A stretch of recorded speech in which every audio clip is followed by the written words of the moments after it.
Bien, pues Regreso a Ítaca, por supuesto, hace referencia al viaje que hiciera Ulises, el héroe mitológico griego, después de la guerra de Troya, de camino a su hogar.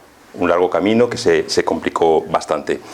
Está narrado en la Odisea, que es una de las obras de Homero, allá por el siglo VIII a.C., que al menos que nos hayan llegado y que conozcamos, pues tiene dos grandes obras. La Ilíada, donde se relata propiamente lo que fue la guerra de Troya, también mitológico, donde hay una relación entre los seres humanos, los dioses, los semihéroes, etc. Y en segundo lugar, la Odisea, donde ya una vez finalizada la guerra de Troya, Ulises emprende el regreso a casa. Pero más allá de un relato épico o mitológico o de aventuras, el regreso a Ítaca se ha reinterpretado recientemente en una clave antropológica, mitológica, sobre todo a partir de los estudios de Joseph Campbell, que denominó aquello del viaje del héroe. Es decir, un camino donde el héroe, que en realidad héroes somos cada uno y cada una de los que estamos aquí sentados. Somos héroes porque somos los protagonistas de nuestra vida. De ahí el viaje del héroe, la aplicación psicológica.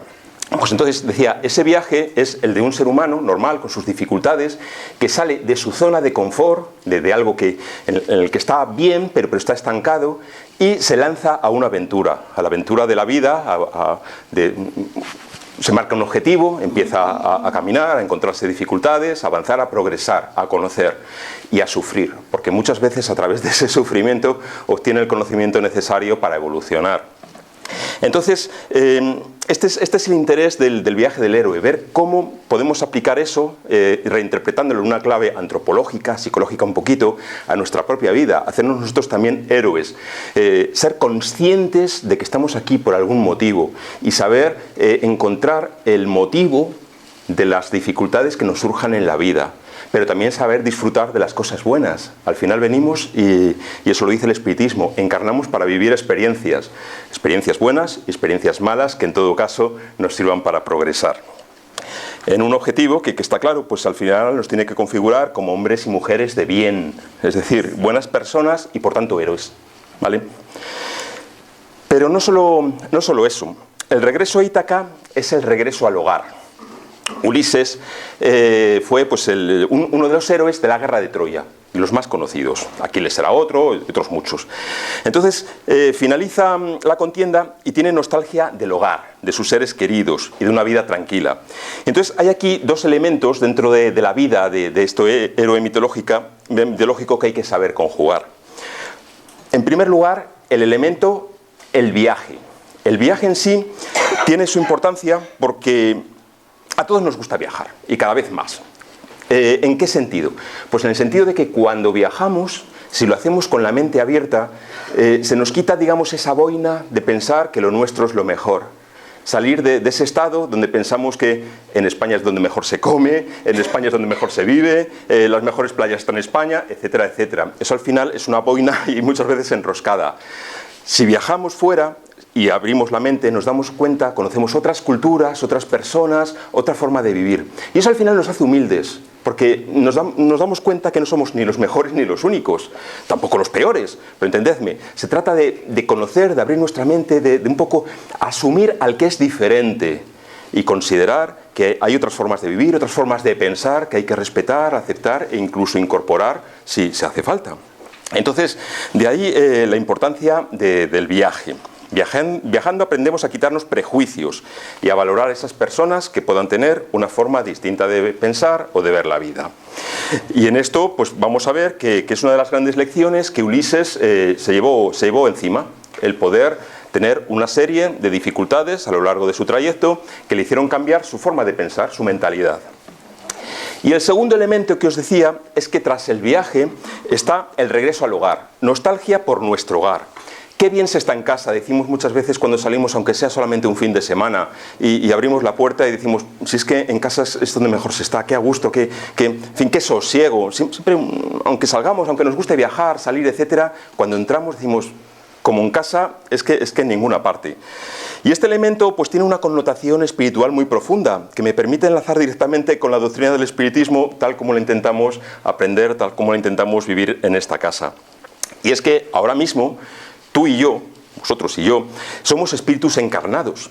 Esto nos dice el espiritismo, somos espíritus encarnados, a diferencia de cómo éramos antes de ser concebidos en el vientre de nuestra madre y cómo seremos en el futuro una vez que hayamos desencarnado, donde entonces seremos espíritus desencarnados.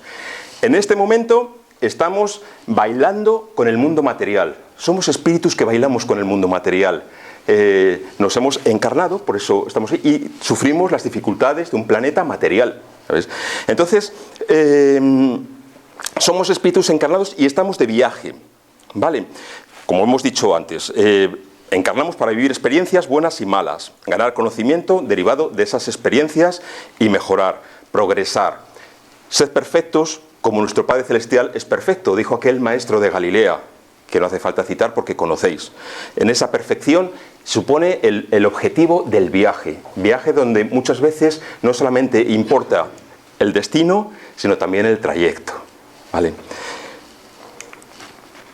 Pero claro, estamos de viaje, pero tenemos nostalgia de nuestro hogar, del mundo espiritual, de esos lugares espirituales donde, como dicen prácticamente todos los textos sagrados, son una tierra en la que emana leche y miel, donde el cordero pastorea tranquilamente al lado del lobo, donde no hay maldad.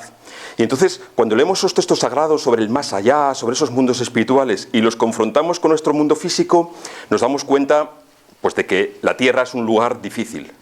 Nuestra cultura, nuestra sociedad, pues eso es un lugar difícil. Y eso nos hace tener nostalgia de nuestro hogar, de ese hogar espiritual donde podríamos descansar. Y es que también nuestro hogar es, por cierto, el título de una estupenda historia que muchos conocéis, contada por el espíritu André Luis y psicografiada por el medium Cándido Xavier con ese nombre, nuestro hogar, y que expone precisamente cómo son esos mundos espirituales de descanso, sosiego, antes de volver a ponernos en camino, antes de volver a ponernos en viaje. Os recomiendo muy mucho la lectura del libro Nuestro Hogar. Podéis ver también la película si queréis, pero prefiero que leáis el libro. Es mucho más amplio, mucho más profundo. Pues bien, todos esos elementos son los que vamos a analizar hoy siguiendo el viaje que hiciera Ulises, tal como se narra en la Odisea. Esta es una reconstrucción del viaje que hizo más o menos en un mapa que no es perfecto porque trata de imitar cómo serían los mapas de la época y entonces pues no había los conocimientos topográficos que tenemos hoy día. Pero bueno, más o menos se puede entender. Troya, que estaría aquí, es la costa occidental de la actual Turquía. Se supone que por aquí estaría el actual Bósforo, por tanto la antigua Constantinopla, la actual Estambul. No se sabe, por cierto, si Troya fue una ciudad real o mitológica. No, lo que sí es cierto es que actualmente hay historiadores del arte, hay historiadores en general, que han visto unas ruinas que se podrían parecer a lo que Homero dice que tal como debería ser Troya. Entonces se especula con que realmente aquí estuviese esa ciudad. Entonces, inicialmente, una vez finalizada la guerra de Troya, Ulises tendría que haber hecho este viaje, hasta aquí, hasta Ítaca. Ítaca es una de las islas jónicas donde estaba el reino del que Ulises era rey. Ulises era rey de Ítaca. Tendría que haber hecho sencillamente esto. Pero por una serie de cuestiones que vamos a ver ahora, la cosa se dificultó. Entonces llegó pues, hasta la parte sur de la actual Turquía. Esta zona pues se supone que por aquí está Egipto, continuaría por aquí hasta el norte de África, incluso llegaría pues a la Cerdeña y a la Córcega, Italia, Sicilia, bueno, en fin, se dio un periplo que duraría 8 años. En total es como se calcula que duró el recorrido de Ulises. Ulises en la mitología griega se llama Odiseo. Ulises es la forma latinizada del nombre Odiseo, y Odiseo pues da nombre a la historia de la Odisea. Bien, pues vamos, por tanto, aprovechando que tenemos buen viento, que parece que sopla favorablemente, vamos a subirnos con Ulises en su nave, vamos a embarcar con su tripulación y vamos a acompañarle a lo largo de esta aventura. Vamos a escucharle, vamos a ver qué nos sugiere, qué nos aconseja, qué podemos aprender, sin juzgarle, porque muchas veces somos nosotros mismos también los que habríamos hecho lo mismo, pero vamos a intentar aprender con Ulises. Por tanto, bienvenidos y bienvenidas, que comienza la Odisea. Y Homero comienza la narración no hablando de Ulises, sino hablando de la situación que había en casa de Ulises, en Ítaca, donde estaban pues, su hijo Telémaco y su mujer Penélope. Ambos están inquietos, figuraos. han llegado noticias, claro, en aquella época donde no existían medios de comunicación como los que conocemos hoy, han llegado noticias de que ha finalizado la guerra, pero su padre, el padre de Telémaco, o el esposo de Penélope, no vuelve. ¿Qué está pasando? ¿Dónde está? ¿Qué ha sido de él? Han llegado noticias de que encima ha sido victorioso, ha sido ganador, pero están inquietos y no se sabe si es que ha habido un naufragio a lo largo del camino, si ha sido atacado, si algún traidor después de la guerra, a lo mejor por la espalda, le disparó. No se sabe, están inquietos. Y bueno, pues con la preocupación lógica que puede suponer esa situación. Pero no solamente eso, hay en Ítaca un problema institucional, y es que el trono de Ítaca no puede estar vacío. Por ello, hay una serie de pretendientes que desean casarse con Penélope para llegar a ser reyes de Ítaca, dado que Telémaco es aún menor de edad y no puede ocupar el trono de este reino.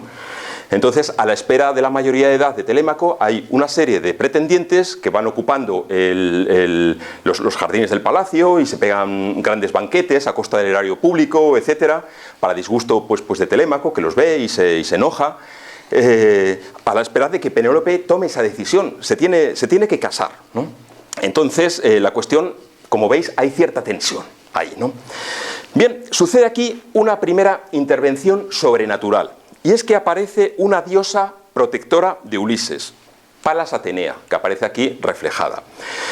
Por dioses y diosas, en la antigua Grecia nos podemos permitir perfectamente el lujazo de entender espíritus protectores. Que bueno, mitológicamente les podemos llamar dioses, diosas, etc. Entonces aparece la protección de un ser espiritual llamado Palas Atenea, que es el protector del padre de Ulises, pero también de toda la familia, de Telémaco, de Penélope, en fin, del núcleo familiar.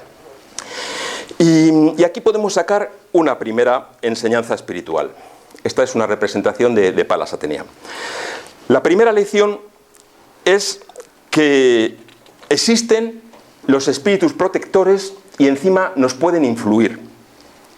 Y esto lo podemos casar con un punto del libro de los espíritus, en el que hay una pregunta que formula Kardec sobre si los espíritus pueden influir en nuestros pensamientos o en nuestras acciones. A lo que estos le responden que su influencia es mayor de la que creéis, pues muy a menudo son ellos quienes os dirigen. Es decir, el propio libro de los espíritus, a través de mediunidad, nos vienen a decir que sí, que la influencia entre el mundo espiritual y el mundo material corporal nuestro es fluida, se da, ¿no?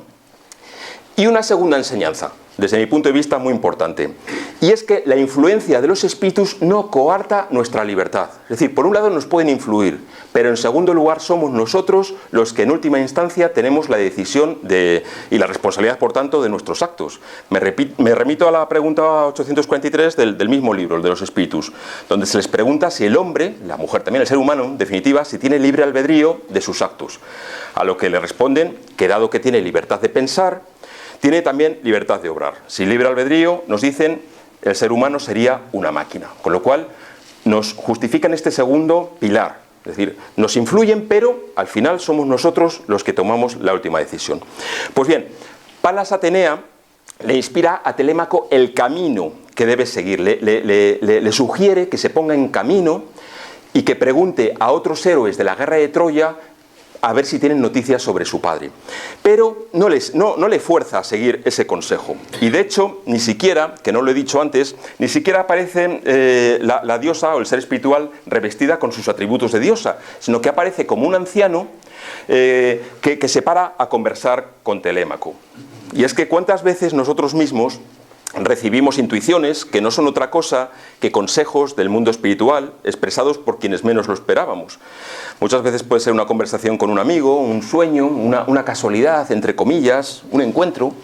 Bueno, son casos en los que nos podemos plantear si un pensamiento que de repente se nos pone en la cabeza, si ese pensamiento es nuestro, es fruto de nuestro intelecto o nos lo han puesto desde el mundo espiritual o donde sea.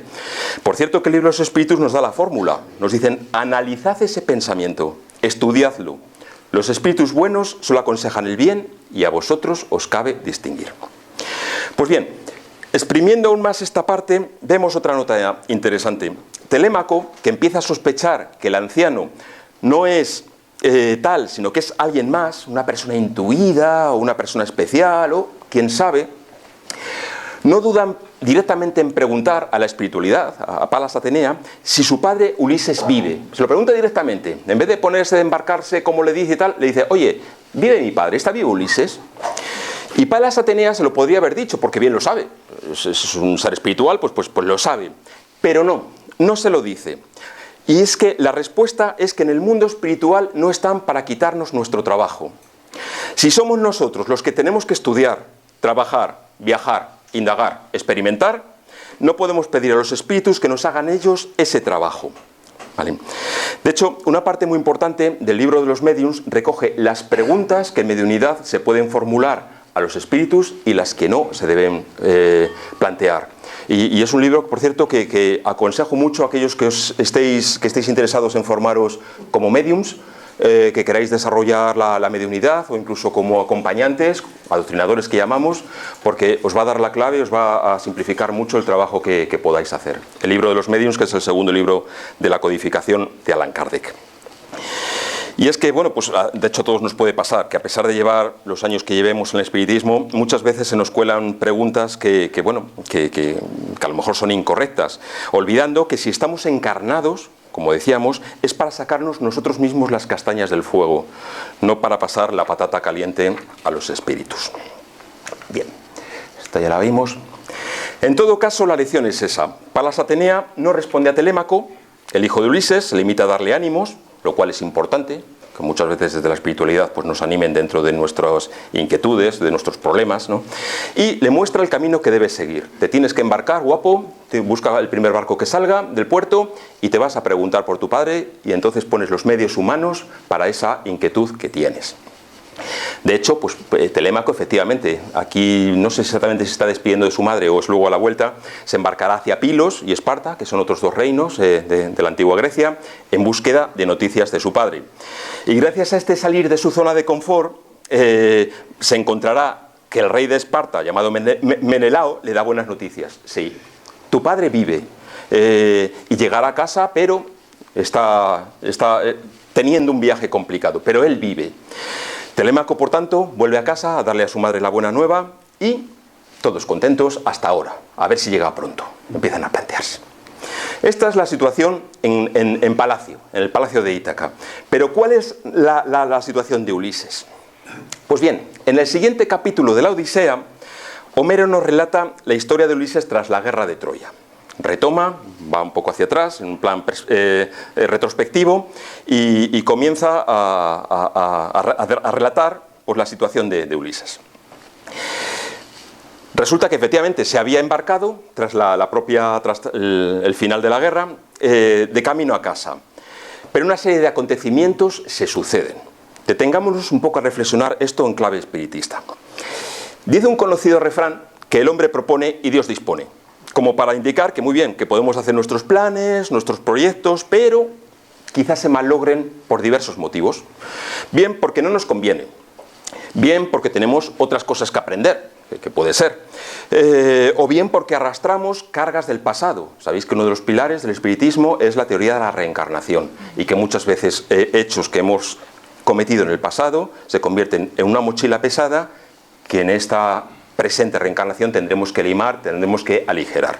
Luego volveremos sobre esta cuestión. La cuestión es que Ulises, en su largo viaje de regreso a Ítaca, necesitó pasar por múltiples pruebas para mejorar como persona. Pero, ¿y nosotros?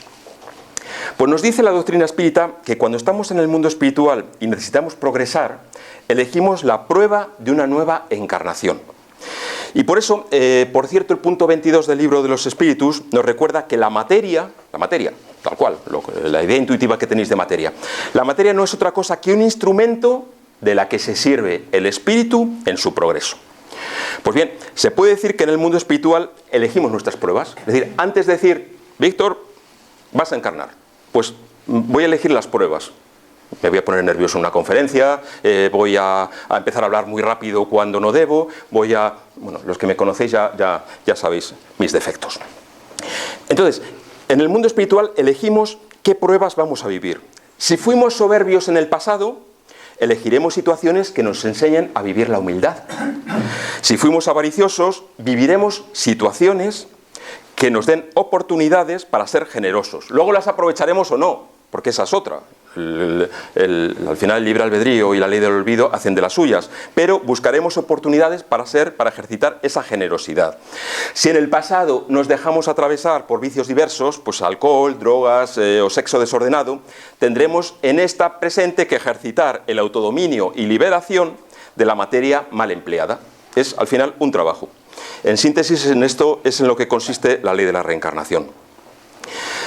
Ahora bien, decía antes, y vuelvo a decirlo ahora, la ley de la reencarnación va de la mano de la ley del olvido, que es necesaria para dar valor a nuestras acciones y no cargarnos demasiado de culpas de vidas pasadas. La ley del olvido es una de las claves del espiritismo. Y es lógico.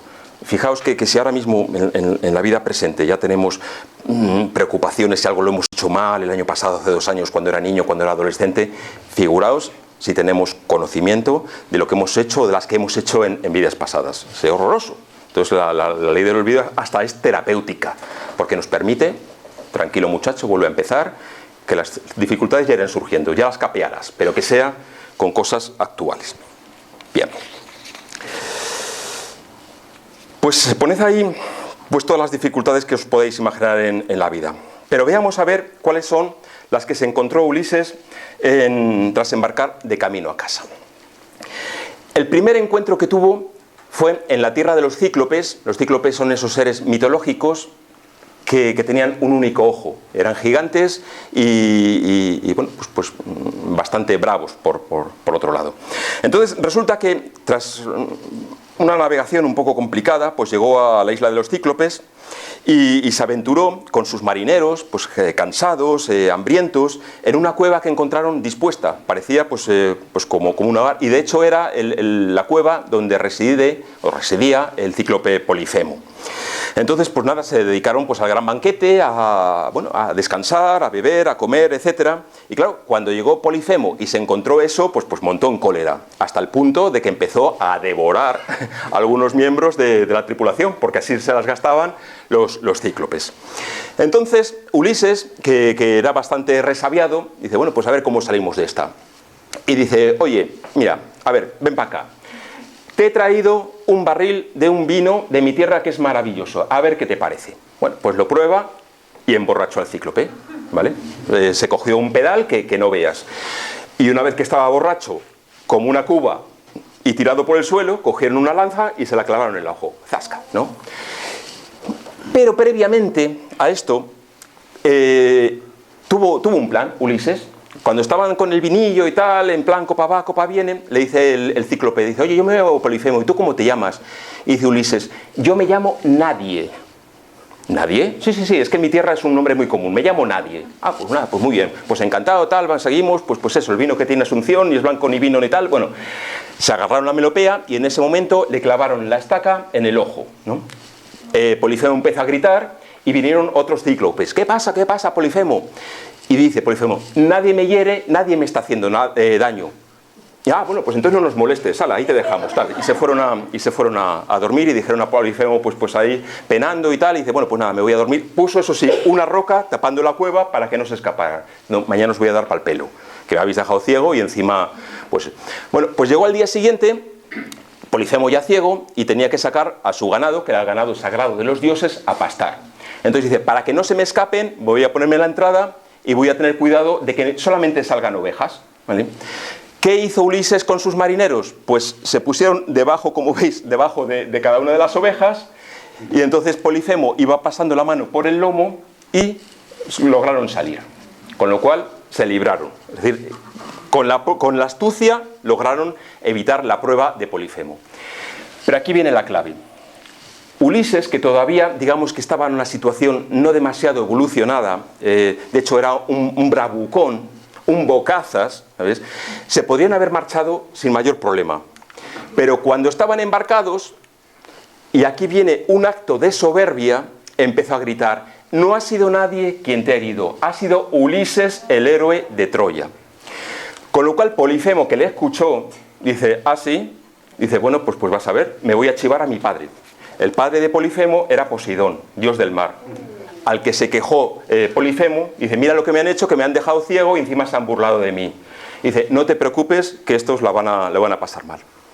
Es decir, vamos a ver y esto es interesante en la Odisea, el progreso de Ulises, de ser un bravucón, de ser un bocazas, de ser un pesado al principio, ¿no?, que comete una serie de actos, ¿no?, que le van a llevar pues a una serie de errores. Todo acto tiene sus consecuencias. Si hubiese sido discreto, probablemente habría llegado a casa, pero así es la vida, ¿vale?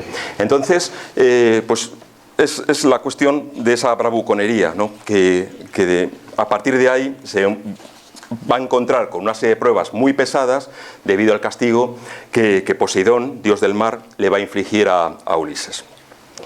Y la primera prueba que se la encuentra fue en la isla Ogygia, una isla del Mediterráneo, que ¿quién vive allí? Pues vive ni más ni menos que Calipso, la ninfa Calipso.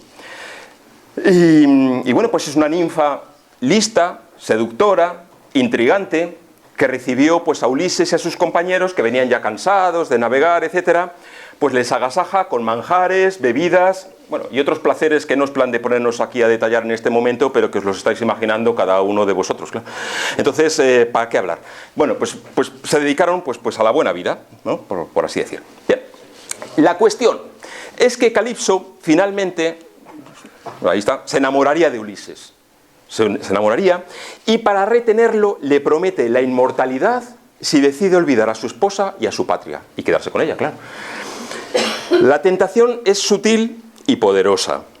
Ulises, el héroe troyano, que está pues en boca de todos, que se le cuentan en los cantares, en las poesías, habla de él, y sin embargo es un mortal más, como tú y como yo. Entonces, claro, en estos relatos donde Ulises habla y conoce a dioses inmortales, a semihéroes que pueden ser inmortales incluso, y Calipso tiene el poder de darle la inmortalidad. Entonces le está proponiendo una tentación como muy sutil y poderosa, ¿no? El héroe troyano, encima inmortal, es lo único que le falta a lo mejor para ser feliz, me pregunto. Pues esta es la cuestión. ¿Es la inmortalidad realmente algo deseable? Nos encontramos quizá, pues ya os digo, con una de las tentaciones más sutiles y poderosas que podemos experimentar y que la podemos entender quizá un poco mejor en nuestra vida cotidiana si la analizamos en una clave simbólica. Y es que quizá también hoy la inmortalidad es una poderosa tentación, pero no al estilo romántico de si viene un vampiro tipo Drácula y te muere, y entonces te muerde y te conviertes también en vampiro y entonces ya eres inmortal. O si recordáis el retrato de Dorian Gray, donde Oscar Wilde pues retrata un espectáculo de cómo puedes llegar a ser inmortal y qué pasa luego. O no sé si recordáis aquella película de los inmortales, que hay una canción maravillosa de Queen, aquella de Who Wants to Live Forever, que es una preciosidad. Entonces, bueno, es muy interesante. Es decir, la inmortalidad no deja de... nos atrae, pero por otro lado, ¿qué pasa si estamos preparados para ser inmortales? Bueno, no quiero seguir mi argumento por ahí, por esa línea, que podría también tener su interés, sino más bien la tentación que hoy podemos tener todos de ser famosos o famosillos, más bien, de tener muchos seguidores en nuestras redes sociales, de que nos pongan muchos likes en cualquier publicación que ponemos en Facebook, o en cualquier foto que pongamos en Instagram, o, en fin, ese tipo de inmortalidad de una especie de fama, ¿no? La tentación de dejar de ser nosotros mismos para virtualizarnos, que se nos consigue influencers. Pero entendedme bien, no estoy haciendo una crítica general ahora mismo ni a redes sociales, ni a tecnología, ni mucho menos. A mí me consta que hay verdaderos profesionales excelentes de la comunicación y que gracias a las redes sociales pues nos hacen críticas de películas, de libros, nos muestran restaurantes, comidas exóticas. No hablo de eso. Me refiero a nosotros mismos, cuando caemos en la tentación, a ver cómo lo digo, de pretender escapar de nuestra vida cotidiana a cambio de la ilusión de ser unas personas distintas a las que somos. A esa tentación, a dejar que el mundo virtual muestre una cara de nosotros, pero que no somos nosotros. Es decir, no seguís nunca cuentas que parece que todo es maravilloso en la vida de determinadas personas, siempre sonriendo, siempre de fiesta, siempre... Eso no es la vida. Eso no es la vida. Y hay gente que se está psicológicamente volviendo triste y apagada porque se piensan que todo el mundo es feliz menos ellos. Es decir, esto, si no tienes una formación importante en este tipo de cuestiones, te puedes amargar. Tienes que saber que no, que eso no es la vida. Una cosa que tú muestres una foto sonriendo, o decir estoy con mis amigos, pero otra, cuidado, que la vida es una de cal y otra de arena. Y a veces la de cal nos enseña más que la de arena. Entonces, es a esa tentación a la que me refiero, al pretender dar hacia terceros como una imagen que no es nuestra. Nosotros somos nosotros con nuestros pros y nuestros contras, y eso es bueno, es bueno. De hecho, yo creo que a mí me da una lección más grande una persona que está pasando por un problema y lo sabe superar, y por tanto eso me parece interesante, que no alguien que muestra, pues no lo sé, que todo es perfecto, que todo son risas, que todo, ¿sabes? Pues a eso me refiero, sobre todo en la medida en que podamos influir o otros puedan depender de nosotros o se puedan fijar en nosotros. Bueno, y por supuesto, voy aún más lejos. Si estamos hablando en un centro espiritista donde practicamos el espiritismo y empezamos a desarrollar cierta facultad mediúmnica, cierta facilidad de comunicarnos con los espíritus, y esa facultad se nos puede haber otorgado para hacer el bien, y hacer el bien supone ayudar a espíritus necesitados porque están despistados, o bien para recibir a un espíritu de conocimiento que pueda dar un consejo dirigido a alguien que lo pueda necesitar, pues sería un problema utilizar esa mediunidad para nuestra propia fama, nuestro propio crecimiento personal. Bueno, ya si es para sacar dinero ni te cuento. Eso supone un karma muy grave porque estamos intentando beneficiarnos económicamente o desde un punto de vista de la fama por algo que no nos hemos ganado nosotros, que se nos ha otorgado gratuitamente, ¿no? Entonces esto con frecuencia lo escucharéis en esta casa, sobre todo si venís a los medios de formación de los jueves, que sabéis que son gratuitos y abiertos a todos los públicos. Entonces cuidado porque este tema es importante, ¿no? Da gratis lo que gratis has recibido. Pero volvamos a nuestra historia principal. Ulises, nos hemos quedado en que ¿cómo se llamaba? Calipso le ha propuesto la inmortalidad a cambio de que se quede con ella. Ulises reflexiona. Desde luego, como ser humano, le atrae la inmortalidad, la fama, la honra.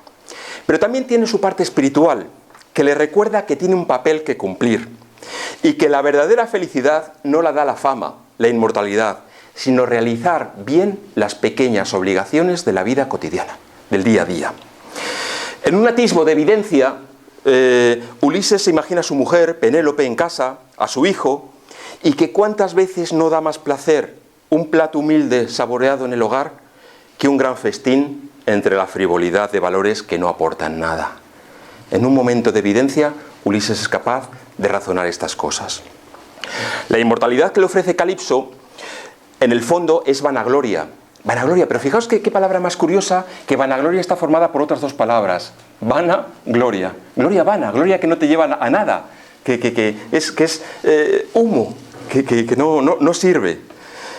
Vanagloria que en el fondo pues es eso, es una situación que te va a dejar pues en peor situación que como estabas antes.